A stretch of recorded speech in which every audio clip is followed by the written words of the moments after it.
Welcome to NYC Now, your source for local news in and around New York City. From WNYC, it's Thursday, November 6th. Here's the midday news from Sean Carlson.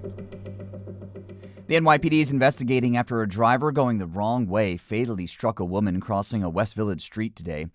Police say the 27-year-old was walking south on 7th Avenue at about 8:30 this morning when the driver hit her with his van. The woman was pronounced dead at a local hospital. Police have yet to identify her while they work to notify her family. Officials say the driver stayed at the scene and hasn't been arrested or charged with the crime. Some airlines are offering refunds to anyone wishing to cancel their flights during the Federal Aviation Administration's flight reduction period, which could affect all major New York area airports. The FAA says it'll reduce air traffic by 10% at many busy airports to keep the nation's airspace safe during the shutdown. United Airlines and Delta are two of the airlines offering refunds. You should check with your airline to see if they're also offering free cancellations or refunds. The department is set to release a list today of exactly which airports will be affected during the reduction period. New York City's Department of Records is holding a book sale tomorrow and Saturday. WNYC's Amanda Razzone has more. It's every bookworm and history buff's dream. The city's municipal archives and library says the sale includes hundreds of books on topics from history and politics to art and theater.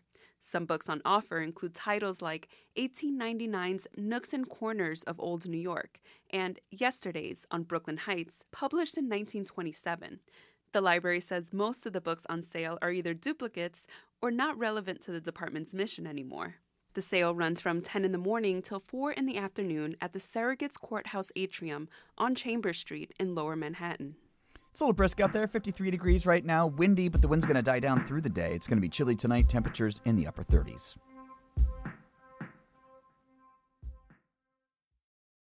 NYC.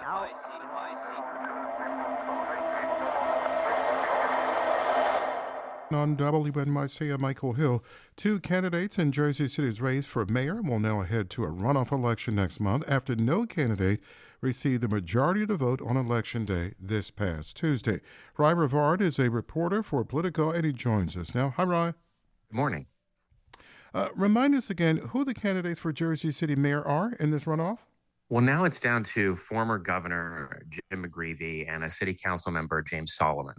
McGreevey entered this race really early and had a lot of name recognition, but really failed to seal the deal and came in second, so they had to a runoff. It was a crowded field. And he's running against James Solomon. Now, McGreevey, 21 years ago this month, left the governorship in a scandal there. Tell us a little bit more about that. Some of his, as someone calling his baggage.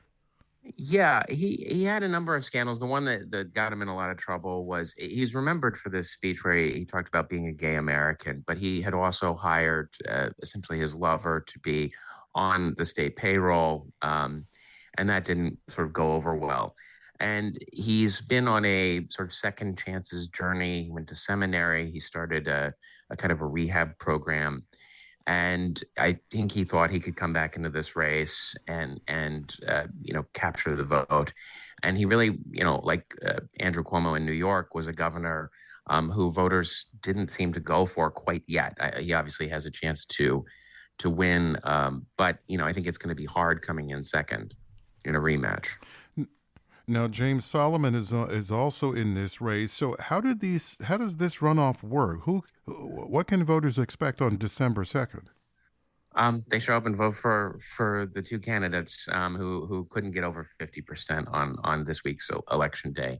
And then the winner of that becomes the next mayor of Jersey City, as some people say, New York City's sixth borough. Yeah, it looks like it in some parts of the city there. Voters were already asked to turn out in the primary and then again on Tuesday, right, for this general election. Is there any concern that asking them to come back a third time might decrease the amount of people who show up? So this week was the first time that Jersey City voters had voted for mayor this year. It was a nonpartisan, kind of like a general election. There wasn't a primary. So there was no mayor. primary. There was no primary for mayor. Obviously, voters had a primary for other things, but a Jersey City voter didn't have a mayoral primary. And that's why there was such a crowded field, and it was hard for any of those people to sort of get over 50%. So it gives everybody sort of, another starting position. McGreevey can make his case against Solomon, can make his case again. I think Solomon was really talking about some of McGreevey's baggage. McGreevey was talking about, he was a young, kind of loved governor until all these things happened, and he sort of went into his wilderness years.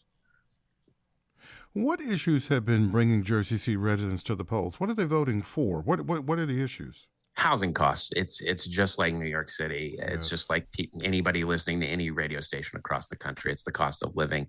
And in Jersey City, a lot of the housing costs are driven by the New York City housing costs. So they're going up in a place where a lot of people have moved, New Jersey, to sort of lower their costs. And in Jersey City, it's very expensive. I don't know that it's expensive as New York City, but it's getting quite comparable. And that's become a major issue. It certainly has. And it's on the ballot there on December 2nd it is, or December 3rd in Jersey City?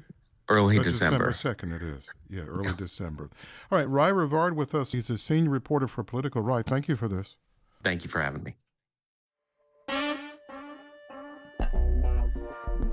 Thanks for listening. This is NYC Now from WNYC.